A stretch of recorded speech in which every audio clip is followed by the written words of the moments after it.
Fala, afiliados, vocês estão vivos? No vídeo de agora nós vamos falar um pouquinho sobre as regras do método e a análise das regras do método em René Descartes, da primeira parte, da divisão geral do texto, da distinção das quatro regras, e da segunda parte, a análise de cada regra em particular e a exposição da primeira regra.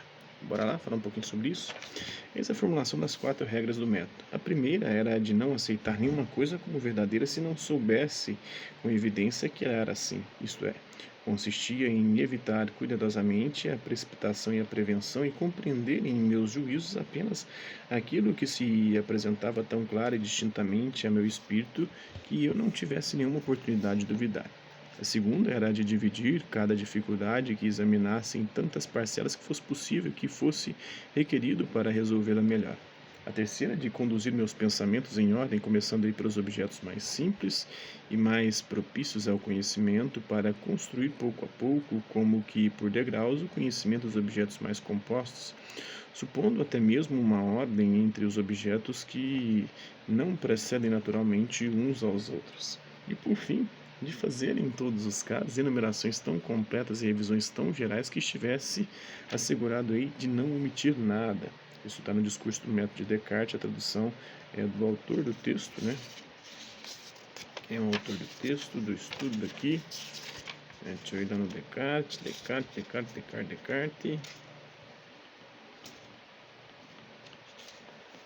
O autor aqui é o Paulo Vieira Neto, né? A tradução é minha, baseada na edição organizada por Adam Tannery, das obras completas de Descartes, volume 6. A identificação de cada regra com uma letra A, B é minha, a fim de ressaltar as divisões internas do texto. O mesmo vale também para as subdivisões que se verão na análise pormenorizada de cada trecho, né? A análise das regras do método, primeira parte, a divisão geral do texto, a distinção das quatro regras. O texto, obviamente, compõe-se como uma enumeração completa, no estilo da que Descartes preconiza na regra D, né, que é a regra da enumeração da revisão. O primeiro passo da análise consiste em identificar os momentos da enumeração fornecida pelo texto do discurso. Cada um deles aparece como um parágrafo do texto, o que indica graficamente a separação que Descartes sugeria para a sua leitura. Agora, o segundo passo da análise deveria ser o de estabelecer uma relação entre os quatro momentos assim expostos. Por exemplo, há uma ordem necessária na série das regras ou elas poderiam ter sido expostas numa sequência diferente? Observe-se que as duas primeiras regras tratam da dificuldade em conhecer alguma coisa, seja na forma da dúvida possível ou do problema indefinitivo.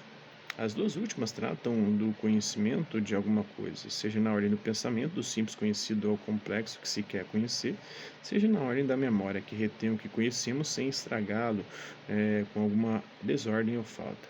Isso justifica aí a ordem A, B, C e D. A é a regra da evidência, só aceitar aquilo que foi evidente. B, da análise, dividir em partes. C, da síntese, né, juntar as partes para ver como elas funcionam juntas. Depois D, da enumeração e da revisão. Seguinte forma, né, o que é o problema em A, a regra da evidência, e B, da análise, é o mesmo que será solucionado na síntese, né, em C, e D, na enumeração e revisão. Nas duas primeiras regras, há um problema, nas duas últimas, sua solução. Entretanto, ainda não se respondeu tudo o que seria possível buscar a respeito da ordem e disposição das regras. Por certo, aí, isso é um argumento razoável para que se aceite que as duas primeiras devam anteceder as duas últimas ao se tratar de uma passagem do problema para a solução. Mas por que é lícito supor que Descartes está fazendo exatamente isso? Porque as regras indicam a boa condução do método, que é o caminho para se chegar a um conhecimento certo, seguro e verdadeiro. Primeiro duvidando, depois só admitindo aquilo que foi evidente, depois analisando aquilo que foi evidente, depois das análises você vai pegar as partes e juntá-las, fazendo a síntese, e depois fazer a enumeração e a revisão. O que para o autor, no final das contas, produzem a solução a partir do problema. Sim, para Descartes, a solução se desenha a partir do problema proposto, mas há um limite para isso. Não é possível encontrar uma solução a partir de um problema absoluto, porque para que o método possa funcionar é preciso que estejam disponíveis algumas evidências. Falta então esclarecer se as regras devem ser aplicadas na ordem exata de sua exposição, isto é, se a evidência ela deve preceder a análise por algum motivo e se a síntese deve vir antes da enumeração e da revisão por algum motivo. Isso fecha a ordem das regras aí na sequência necessária, Evidência, análise, síntese, enumeração ou revisão. Isso só pode ser feito observando cada uma das regras isoladamente, mais de perto, no movimento que é típico e na análise de texto. A saber, vemos primeiro uma estrutura complexa de 4 parágrafos ou 4 argumentos. E para resolvê-la, devemos atentar à estrutura mais simples de cada um dos parágrafos ou de cada argumento. No caso, na exposição de cada regra, como veremos adiante. Aqui, a segunda parte é a análise de cada regra em particular. Exposição da primeira regra. A primeira era de A, a evidência, não aceitar nenhuma coisa como verdadeira se não soubesse com evidência que ela era assim, isto é, consistia em evitar cuidadosamente a precipitação e a prevenção e compreender em meus juízos apenas aquilo que se apresentava tão clara e distintamente a meu espírito que eu não tivesse nenhuma oportunidade de duvidar. Então, o objeto de estudo deve ser claro, distinto e evidente. Se parar sobre ele qualquer dúvida, ele não pode ser objeto de estudo, porque assim não poderemos conhecê-lo e compreendê-lo. Então, é isso aí. Isso é um pouquinho de Descartes. Espero que você tenha gostado do vídeo. Quem curtiu, dá um like. Quem não curtiu, dá um dislike. Hasta la vista, babies. Até a próxima.